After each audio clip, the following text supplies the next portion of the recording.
joined by Craig Tanner. Congratulations, Craig, on another year with the Fleet. You must be feeling very much at home now, as I guess this is the club you've been at the longest, other than when you were at Reading when you were younger. Yeah, no, I'm really excited to sign. Obviously, I've had some good memories here, and yeah, I'm excited with that. But yeah, it's definitely the longest club I've been at, and I'm happy to continue that under Danny, Damo, and the boys. Really, yeah.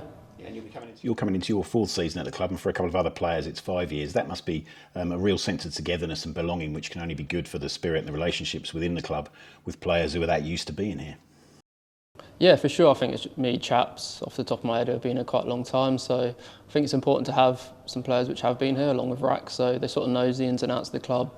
Like to know everyone on a sort of first name basis throughout the club, and when you walk in, you do get that homely feel. So it's down to us, for whoever new lads we bring in, to sort of make them feel welcome and sort of show them the absolute way, I guess. How important is it for the likes of you and Toby Edder to have worked with Danny Searle before? I mean, he knows your strength, he signed you for Aldershot and now again for Ebbsfleet. There must be an element of trust between manager and players in that case as well.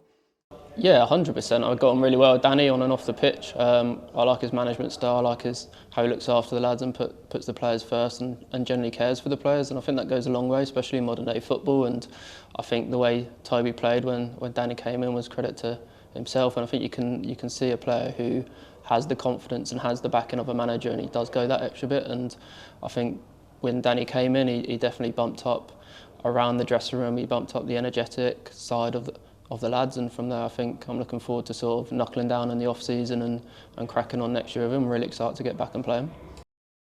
Obviously, you had a little playing time curtailed last season, but you still topped those assist charts. And I think it was 16 the season before that, and you've had 30 plus in your time since you've been here. How pleased are you to keep that record intact, especially given the minutes you played? Yeah, I was unlucky last year. I think sometimes you get the rub of the green when a new manager comes in and you're part of the new manager bounce. Unfortunately, I wasn't. I missed a few games, and then the gaffer came in, Danny, and the boys turned it around instantly. And you know, if you're looking from the outside, you wouldn't change your winning team, and you've just got to work hard and sort of play roles where you can. And I think I'd done that when I came onto the pitch. But look, I'm not one to go in there and think, I should be playing or anything like that. The boys were flying, and everyone deserved to be playing when they were. So when I can come on and get assists, that's what I like to do. And yeah, the stats are always nice. And I know if I do create chances for Rax, Dom, and obviously Dom Samuels, then from there, then I know that we're going to have a better chance of getting 3 points. And that's what I sort of pride my game on. And having missed out on the end of the title-winning season with that injury, how did it feel to be able to get back in the last 8 or 9 games to play a part in the survival climax in March and April this time round? Yeah, it was tough.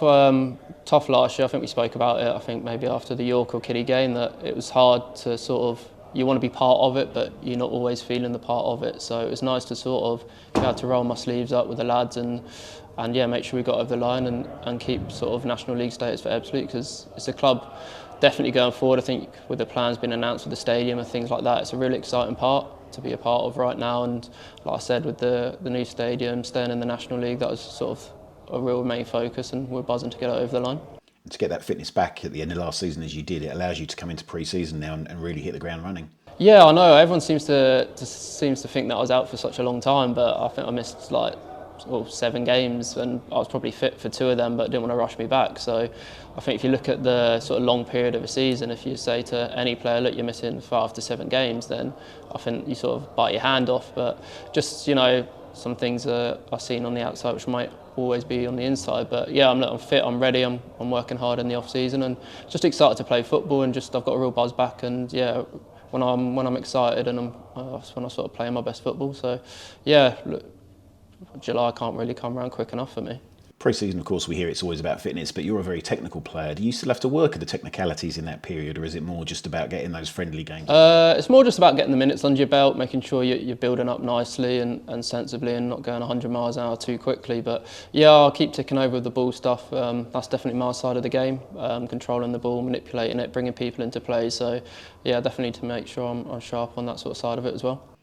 Finally, the aim of this coming season will be to look higher up that table. Danny's got the ambitions with the re-signings and the new players to come to achieve that. Do you think the experiences of that first season back and that survival will stand us all in good stead in this season to come? Yeah, without doubt. Look, I think as a club we don't want to be in the situation we were last year, where one, we're leaving it to the last game, but even having to panic looking at the bottom of the table and relying on results and things like that. So as a club we definitely need to be looking higher at the table, and the calibre of players we had last year, and obviously with Danny's recruitment, then we're looking to definitely be a lot higher at the table and continue the form and the points total we had when Danny and Anwar and obviously Sol's stepped into that sort of role and kicked on. So yeah, we need to build on that and not just say, look, we've done that. But again, it's a new year, new players, new different seasons, so we need to make sure we have the same intent as we did towards the end of the year. Thanks, Craig. Great to have your familiar face back in the building, and we'll see you Pleasure. next season. See ya.